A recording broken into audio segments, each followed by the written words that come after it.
ولنبلونكم بشيء من الخوف والجوع ونقص من الأموال والأنفس والثمرات وبشر الصابرين।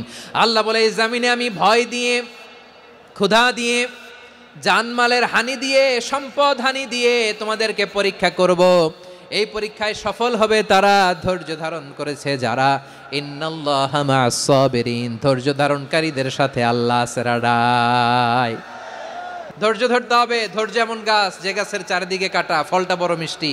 বিশ্বনবী বলেন আজাবান লি আমরিল মুমিন আন্না আমরাহু কুল্লাহু লাহু খাইর ওয়া লাইসা যালিকা ইল্লা লিল মুমিন ফাইন আসাবাতহু সাররাউ শাকারা ফাকানা খাইরাল্লাহ ওয়া ইন আসাবাতহু দাররাউ সাবারা ফাকানা খাইরাল্লাহ।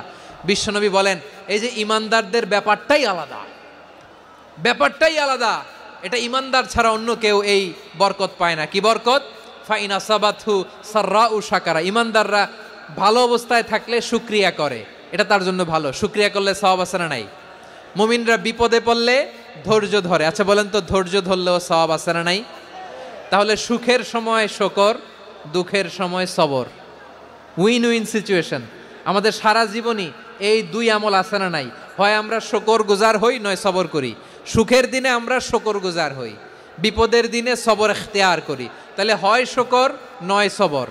যখনই থাকি, যে অবস্থায় থাকি, আমাদের সওয়াব আছে না নাই?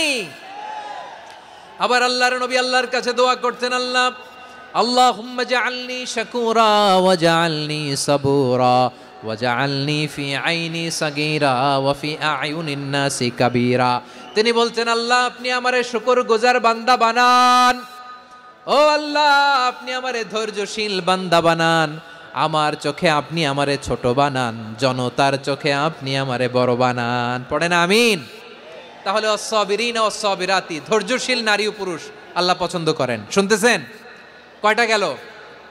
এক নম্বরে মুসলিমিন মুসলিমাত, দুই নম্বরে মুমিনিন মুমিনাত, তিন নম্বরে কানিতিন কানিতাত, চার নম্বরে সাদিকিন সাদিকাত, পাঁচ নম্বরে সাবিরিন সাবিরাত, ছয় নম্বরে